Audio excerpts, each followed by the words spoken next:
Welcome back to the Bolt, everybody. I am here with Jason Machovsky with Nordlund Yachts, world-class boat builders. We're here to talk today about his operation and technology in their business and in our laser operations. Jason, tell us a little about your history. You have a pretty interesting history and how you got started in the yacht business. Oh, thanks, Ryan. It's a 30-minute podcast, so we won't dive into that too far. But had the opportunity after having a career at sea and being a shipyard consumer for many years, had the opportunity to buy a business that had been family-owned for 65 years at that point. And it was a yard I had worked with previously on 2 different projects, and so was really fortunate to be able to get into that. And I knew that the craftsmen and the talent that the yard had and the name that they had nationwide and worldwide for a quality product. So it really just was a great opportunity at a great time, and it's been a very exciting ride so far. I would have to say, getting to visit your facility, certain things, strike you, and you're going through. And for the first part, we're up, we're talking upstairs, but getting to walk through your facility and see the wood shops, the metal shops, the employees, the coatings teams, and walking into, and the cleanliness and organization of the facility, and how one kind of the scope of it. I'm looking up, and an entirely contained, vessel, like working in a bubble, and the people that I'm watching these are craftspeople. These are true craftsmen. Talking to your metals guy,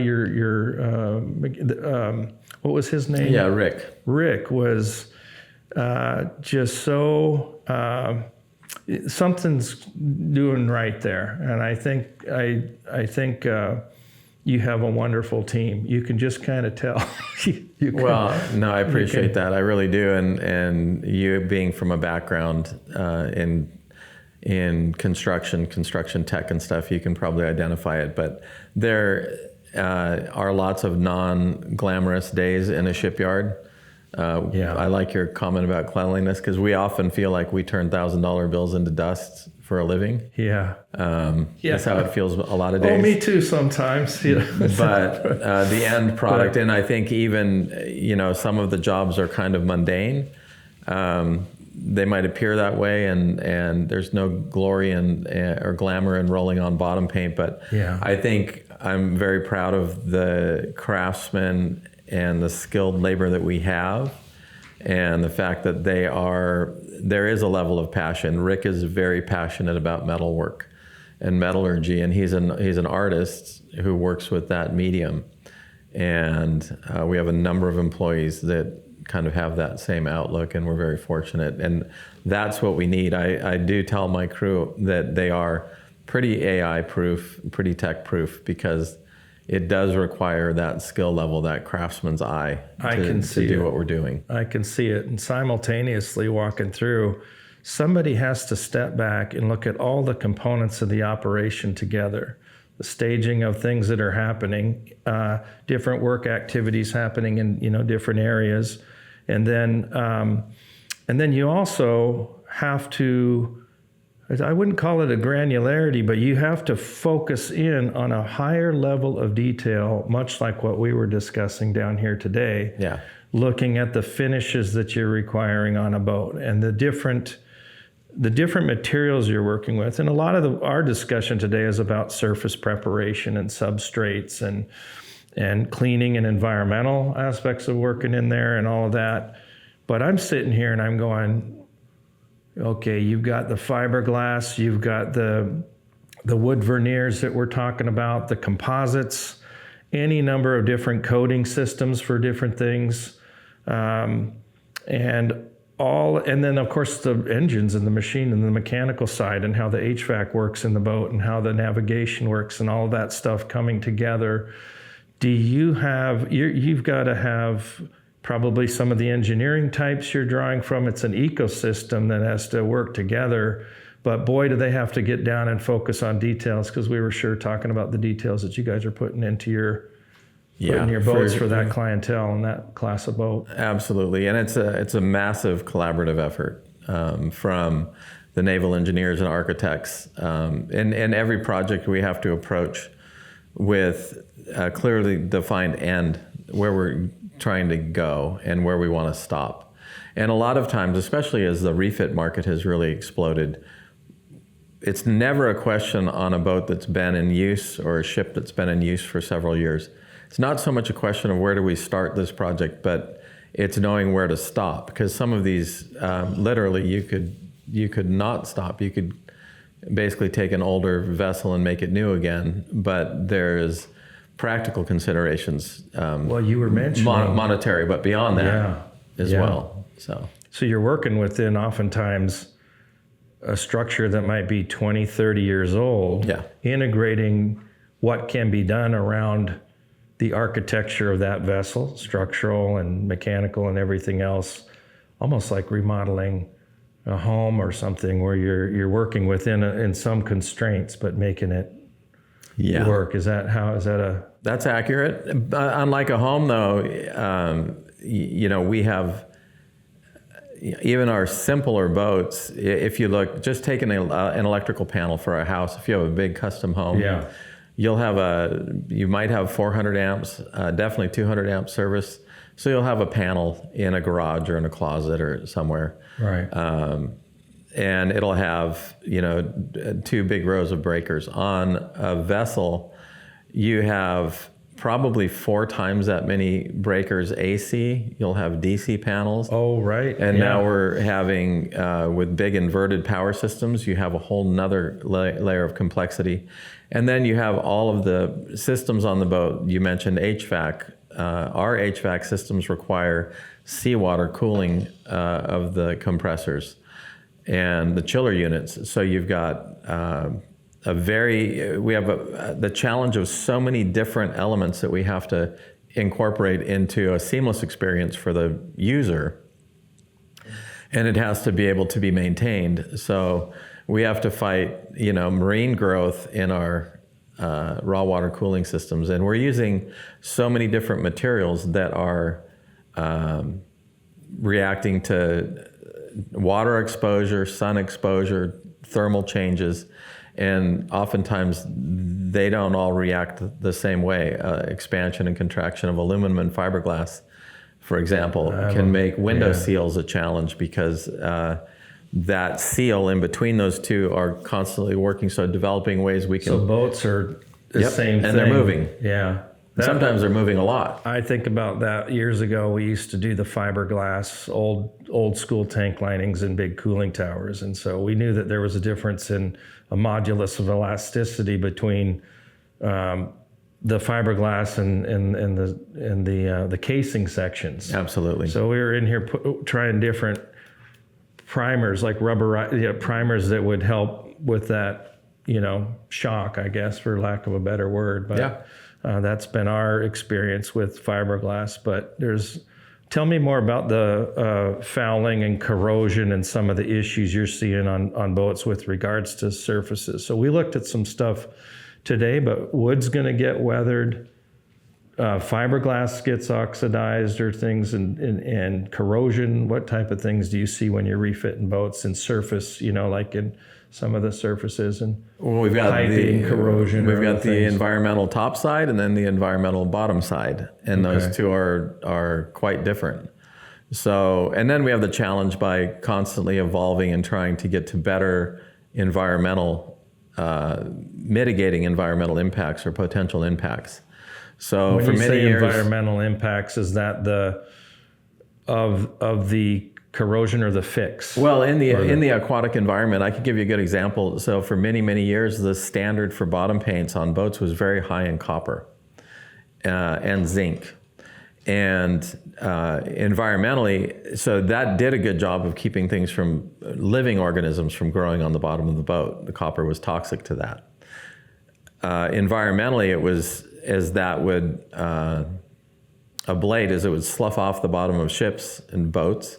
It would fall to the bottom, and that would prevent organisms from growing Right. potentially in the waterways. So that was a negative. So regulatory wise, we've had to remove a lot of that copper. So that's gotten a little tighter over the And so coming up with solutions that work. And so Yeah. there's been all kinds of innovations. One of the things we looked at downstairs, that green coating, that works by being extremely slippery when it's in the water. So you mentioned it's causing the material to slough off it? And that one, the material just can't adhere. And as long as the vessel is in operation and moving, it's very effective. It doesn't work on something that gets parked for long periods of time. It's gonna not work as well. Right. Then the bottom paint is a sloughing paint or an ablative paint, which is basically things that will start to grow on it, but then they can't. Was that the black coating? That's the black coating. Okay, sure. Yeah. So what would be the standard adhesion? That's on the wet side of the hull, under the water line? That's underwater, and that black coating is actually permeable. It's water permeable. Okay. So it's not a barrier. That's why it had that gray epoxy underneath it. Right. So that's to be the barrier between the water and the fiberglass or the metal, whichever the hull material would be. Top sides, we have a whole nother challenge with ultraviolet and salt being very abrasive. So the stability of topside coatings is different, and the expectation for the yachts for topside coating is the standard's very high. I mean, it's new car exterior Is that paint. under like preparation? Is that like under AMP standards? Well, that would be surface preparation, Association of Material Performance, or does that stuff have to get? Who does the inspections on those type of coatings? Is it, we see that out in? So it would depend on what you're doing. So if you're doing government contract stuff, they will provide a mil spec, which is a thickness only, but you have to meet the mil spec. What kind of paints are they putting on? I always just thought of things as like gel coat with a top, is it a coating on top of a? Smaller boats typically are gel coat is very common as your finish, and it can be buffed to a gloss. Okay. Gel coat is a challenging material to match, especially with sun exposure over time. It can be difficult to get a good color match. Paint, we do on the big yachts, we do far more with paints, and they're marine specific paints. Just like you've got automotive specific or house specific paints. These are top coats that the major manufacturers, All Grip in particular, spend millions of dollars to develop, and constantly trying to get good balance between luster or gloss, depth of finish, and color stability and smoothness. And the paints are very alive, very dynamic. They will respond to temperature. You think you paint it and it dries and that's that, but we actually find that there is a curing process that can be 4 to 6 months depending on temperature. Is that right? Mm-hmm. 4 to 6 months. That's but I would see things get chalky out there or whatnot. And speaking of technology, I would see epoxies chalking out in the sun, but bleaching, you're talking things that you're changing the color appearance and absolutely and of the material. And speaking of that, we've been doing a lot of work on. I mentioned some of the auto companies we're working with in etching coatings to maybe put a new coating on top, utilizing the lasers for selective stripping or surface preparation we were talking a lot about temperatures underneath or overheating that, moving along to not overheat an underlying coating to cause adhesion issues. But when you're looking at, this is handwork you're talking about, right? These are guys, they're hand spraying and they're... Yes. Yeah. And we are very much in a shipyard. It's a time and material business. And so everyone is looking for efficiency and value. We are, and clients are when they're bringing us a product. So whether it's a new construction and finish or it's a repair, and one of the things that's interesting to work with you and look at the lasers, there are so many man hours that go into surface prep and finish, and the finish is only as good as the prep below it. So, we were talking about our non-skid finishes for decking, and how many hours it takes to basically sand off sandpaper with sandpaper. And is there a better way to do that? Is there a way we can mitigate that massive number of labor hours? And give a superior product. And consumables, waste streams. It's worse with sandblasting. Up in Alaska, the guys are like, do you know what it costs us to ship sand and move sand back? Or out at Boeing, the waste streams and things. And then the waste stream. With it. So we sandblast now because it's the most time efficient way to strip off significant amounts of bottom paint in the most case for us. But then at the end, you've got the cleanup, which is almost a quarter of the job, and then the disposal, safe disposal of that aggregate. What do you consider when you're looking at new technologies? You have proven systems for things, but something like a laser or other type of equipment, you've had probably people in there with robotic things that we had talked about, or other prep methods. What are you kind of looking at? And when you're evaluating, that makes sense for our team, or the use case for things. But so we know where we need to end. We know where that finish, we want to have that finish at the end. And, whether it's a wood finish or it's a paint, we know what our expectation is at the end. So the question is there a way that we can make that craftsman who's working on that part, his time is valuable? Yeah. How do we make that the most efficient use without sacrificing the end result? Yep. And so that's it. So, and it's challenging, and we're talking high level of finish. Think piano top finish. And then you've seen some of the samples we gave you that have a veneer, which is used because we can put a beautiful veneer finish on something. We can mitigate the weight.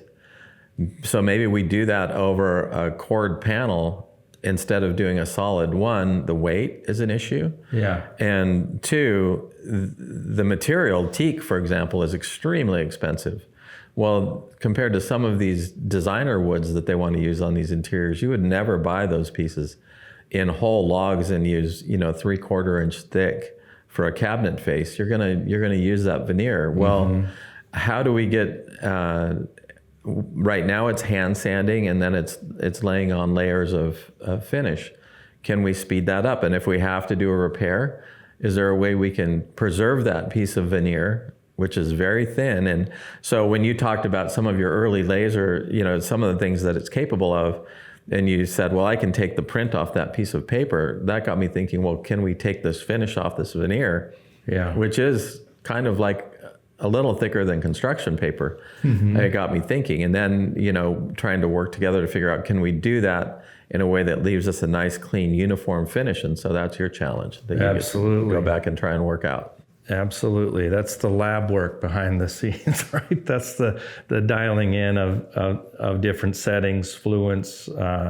You're also looking at, it was interesting to look, because I did know there was a veneer on it, but weight, that's paper thin. That is a paper thin veneer. And you're telling me that would they sand that then down? Well, or like currently we typically will just have to remake the entire panel, because if we start sanding that, you don't have enough. You sand through that, and once you've done that, that part, so we can re-veneer over potentially, and we apply that veneer under vacuum typically. Where did you think, like on the face of it, that this had, from what we saw today, we tested your plate with your sacrificial coating. What's the name of the coating? It's the slick material. Prop speed is Prop the speed, commercial. that's right. That's the commercial name for that. Yeah. There are several varieties of it, but that particular one is prop speed. And that, looking at kind of the stages of then we're looking at time. Yep, and that one is a little bit cruder because we're trying to get the metal to a point where we can put the material back on. So we're not looking for cruder is not the right word. Let's just say it's less delicate because we're doing cleaning material off of stainless in order to reapply the same material back on. Right. So it's getting to a clean substrate is what we're after there. And I think the question then is, we just extrapolate. We know how long it takes for us to do that with chemicals and blue Scotch-Rite pads now. Mm-hmm. How long will it take if we use a laser to do that? That's a question that, obviously is a really easy cost-benefit analysis. That makes sense. And then in contrast, the non-skid, and you mentioned that was on the fiberglass. That was fiberglass, and then paint. And looking at, we were getting that material off, kind of looking at square feet per hour, and getting it down right, to the fiberglass or where you can get a good adhesion. In order to do, but again, not overheating the substrate underneath, because unlike steel, you see a lot of guys out in steel and on the boats with lasers, and then that creates, those are usually metallurgical issues. If you were to overheat, you kind of understand what's going on with the metal. Composites have different properties themselves. So for us, we think a lot about what's going on underneath, that we're achieving those results, and that those results can be repeatable because you're putting them in somebody's hands. And I think that in the United States, there's a lot of feeling that the lasers are a tool. It's a program. It is a tool, phenomenal tool, but it's part of a trade program. Wood substrates are different. We were talking about if you could sand or overheat. If you're treating a surface of wood one way versus another, you can affect how it'll retake a coating or a stain. And so for us, that could be, we saw some scorching or some overlap, discoloration. And to your point, if you're on those thin veneers or things that, they can't be sanded. And I guess from my perspective, you're looking at it kind of like overlap, or the settings are slightly too high, and then you're kind of finding the sweet spot where you're able to get off the coating that's on top of it. And as you see, clear coatings have real unique properties to them. And then being able to get that with no visible impact to the surface, because that will then be magnified the minute you put the clear coat back on that's pulling that color. Am I saying that correctly? No, that's accurate. And if you just picture, and I think people who've redone floors in a home can attest to this, anyone who's ever worked with wood, you sand wood, you sand it with the grain. If you take even a fine piece of sandpaper, maybe 220, and you take it across the grain, it'll leave very small scratches.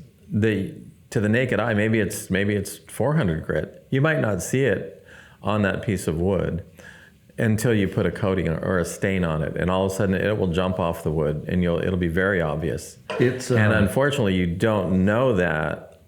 It's very tough to tell. I mean, you can wipe thinner over it and kind of get an idea what it looks like.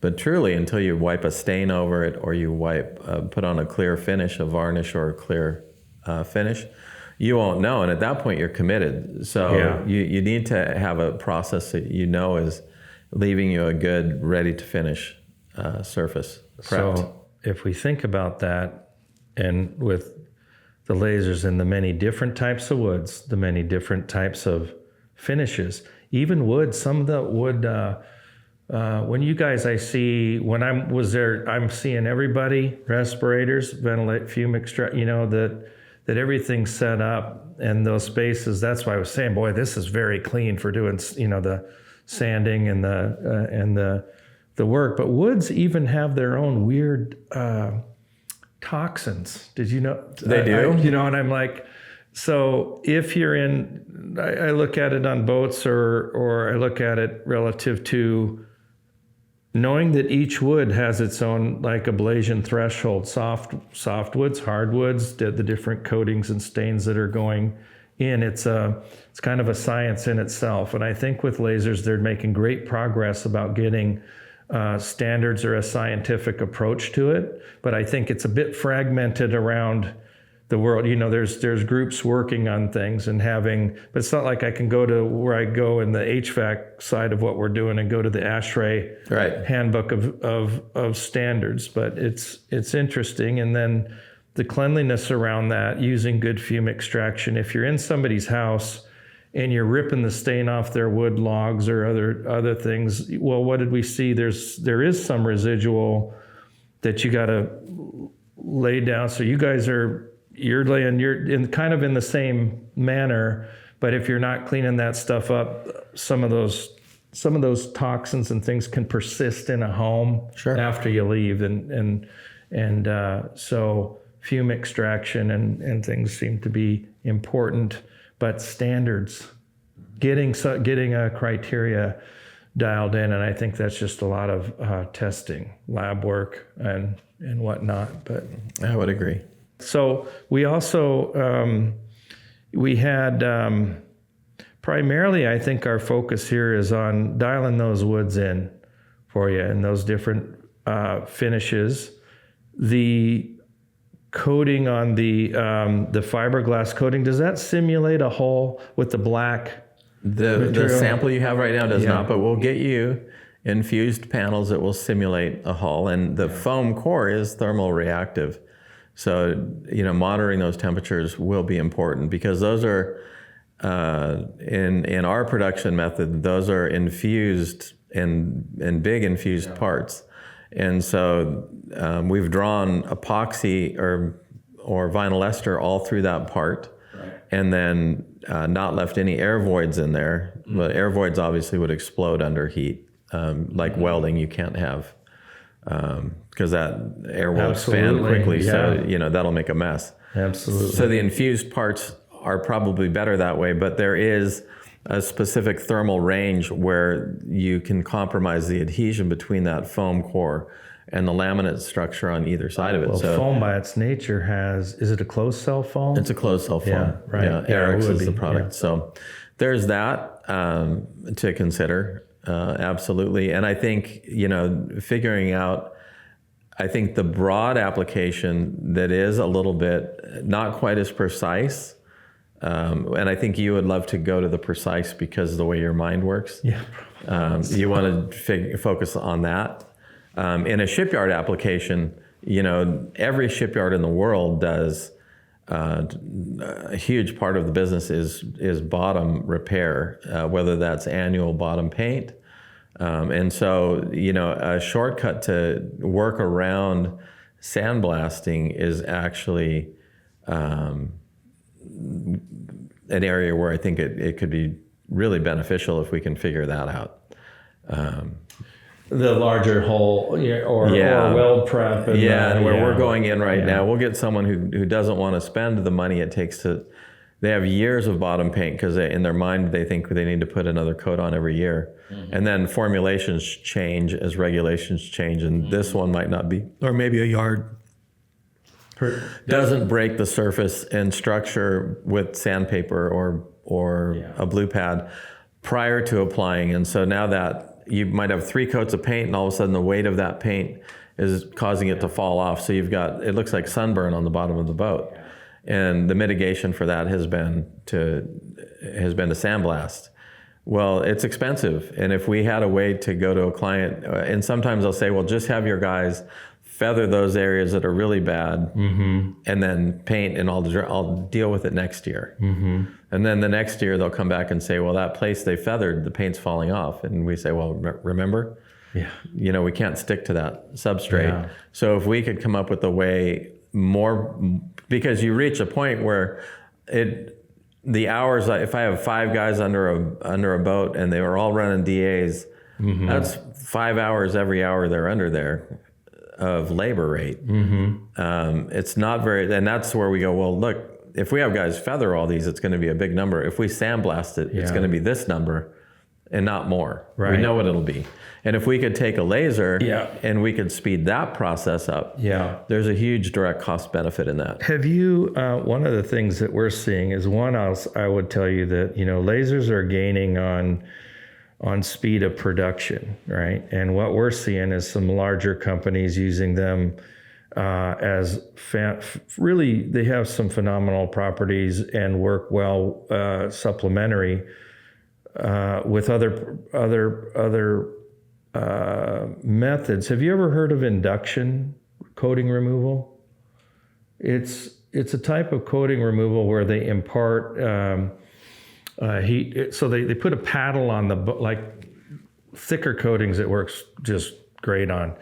And there's a company called NREX, and you'll run it down the side of a boat. Now you do have to pay attention. It's not going to work for the fiberglass, but it's for mild, for steel substrates in that respect. And it heats from behind, so it disbonds. You got to see it. I'll send you some info on it. There's some abatement contractors nationally, and that are really doing this effectively and working with AMP. They've working with AMP. One of them is Best Tech out of down south, doing wonderful work in abatement, right? But out on bridges, and you watch this. You'll watch this coating delaminate, and then they come back through with the lasers, and they're cleaning all that residual substrate, and or they might be doing that where they're doing a chemical stripping, Sure. And in that respect. But the other thing is that, let's say guys are grinding, or there's already a sandblasted substrate underneath, and they're going and they're grinding or doing some blasting on the side of it, and coming through and sweeping with the lasers, there's no residual left in that steel. It is clean, and the chlorides are gone, and they're getting great grease, oils, contaminants. So coming back through, and they're not disrupting the etching or the surface profile. Now, a lot of people believe that lasers don't etch, right? So I'm going to show you we're actively etching, and you saw like stainless, aluminum, steel, but what does that mean, and how do you match that to an AMP, standard? So we started with coating inspection and had some of the bigger coatings folks come down and look at it, and they're liking what they're seeing, but now it's got to go to the lab to understand, the peak the density.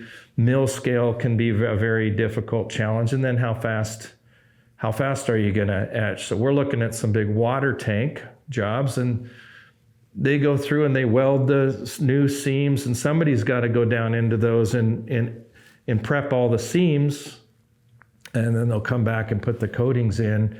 And so we're going to go out and do a big test there with our air-cooled systems. These little things are powerful machine. So to get them in a boat, that's the other half, is something that's very, very, very one of the things that we're deeply invested in working on. So we're deep in the lab space there. But where do you see the future? I was looking at your website is great. Everybody should check out your website, your Instagrams, and because you got the mix of video and pictures and showing what you're doing there. But it also had some history, and it showed the old wooden boats and what was the Nordlund family, right? Yeah, Norm Nordlund left Martinac after the war when they laid everybody off, and their warehouser had a tremendous amount of marine ply available at a discounted rate. And that was kind of the catalyst for boat and shipbuilding in the Pacific Northwest, was the availability of skilled labor and the availability of affordable materials. And so Norm started his first company, was Soundcraft, and they were building a wooden runabout. Mm-hmm. And then that morphed into... It kept getting bigger. Morphed into Nordlund Boat Company, that he started with his wife, Phyllis. What where do you? So then it goes to fiberglass, and now it's. What are you seeing into the future? Then it went to glass over plywood, Yeah. which was period, and it was better than just wood Yeah. in some ways. Yeah. It posed some challenges in other ways. Epoxies evolved. Foam became a more stable core material than wood. Yeah. In many ways, and not as subject to rot when it was moist or wet. And then the introduction of infusion, like we talked about, to get one guy hand laying, you'd find far more resin and sloppier work by the end of the day than you had in the morning. Yeah. Because he was tired. He's been trying to squeegee out resin all day long. Yeah. And by the end of the day, his work's not as good as it was in the morning. Yeah. So vacuum bagging and then infusion, which Paul and Gary were really early implementers in the marine industry for infusing parts. And by parts, I mean entire hulls. We infused the 115-foot hull for Cazador. The entire hull took us months to lay it up dry. Yeah. We infused it in about 6.5 hours. Wow. That's with huge heated drums of resin and catalyst. These things are still custom. Yep. Every stitch of them, because your clients demand. We've chosen, for better or worse, to focus on what we do best, which is custom. Yeah. And whether that's refit or new construction. Do you see any trends in boat construction that interest you coming down the The industry is currently really focused on efficient drive systems. We're having to go to higher and higher EPA tier for diesel, which is the standard, but hybrid drive systems, and we're working on some prototype pure electric for commercial use. Wow. The infrastructure for charging, that's all of basically a wide open frontier. You can plug your Tesla in or your Rivian all over the place. Yeah. That doesn't exist maritime, and there's challenges putting those charging stations available to the public. And most people can't park in front of their house like they can with their car and then plug it into their supercharger. So there's a tremendous amount of growth potential there. And so, materials continue to develop. People's taste continues to develop. Yeah. Architectural glass has been a huge design component in very large mega yachts, super yachts, where what is so architectural glass? It's structural. So actually, the glass will be stronger than the aluminum or steel or fiberglass that it's installed in. It's actually, the glass is stronger, and it didn't exist in a financially feasible way even 20 years ago. And now if you look at current boats, some of them look like they're made of glass. Yeah. They've come that far. And that's changing that whole experience on the water, where you're inside out feeling all the time. So, integrating windows into hull sides, things like that, where even 10 years ago, people were going, I don't know if I want glass in the side of my boat. And now they almost demand it. What you're doing is incredible, and it'll be exciting. And to your point, I was down in Utah at a conference, and we were talking about lasers, big oil and gas group and stuff. And I'm talking to a PhD in robotics and AI for robotics. It was incredible. What's going to happen? But I just don't see it in its people, right? It's you got to keep that going and keep training the next. You're probably doing that in house, I would imagine, a lot of that. We're trying to. Mentorship is a big part of our goal. We have guys who've been with the company for 40 years. Yeah. They've seen the whole evolution, and they're still high in their game. But we have the younger trades that we're trying to pull in, and we have the ability to mentor them internally. Yeah. In our region, Tacoma is really pushed to put in a marine trade school, and that will be training the next generation, hopefully. Even though Washington State in general has a pretty good core program where they have the ability for people to pursue these trades still. I know that when I was growing up, everybody had auto shop, everybody did metal shop, and everybody did wood shop. I know that isn't necessarily the case any longer. Yeah. But I think seeing programs being implemented in middle school and high school and then college that have the opportunity for people who are interested in that. I've joked with my daughters before that, as they consider careers, they might be better off to be a plumber that needs a lawyer than a lawyer that needs a plumber. I know. I know. Because if you ever need to call a plumber, you're going to pay for it, and they'll get to you when they get to you. But you can get an attorney at your house tomorrow. Yeah. Well, you saw our classrooms out. I think that's very exciting. Here. And to have people from companies or entry in the workforce, I've spent a lot of time in the U.S. on trade workforce development, but I was, I had electricians or HVAC, and this is a new trade, and I think you can see it. We don't have standard criteria for it yet, and we want to be able to bring the trades here, understand safety, quality across operation of the lasers. We have any kind of laser almost that you want, what a Gaussian or a top, hat beam, this where they can get hands-on and also understand the principles of what is really material science or material, interaction and getting results. And that's going to be, I think, the most exciting part of my career as I drift on through it. And it doesn't feel like work, in other words. It'll be exciting. But I'll tell you, Jason, you are doing some fantastic things out there. I laid my eyes. It's real.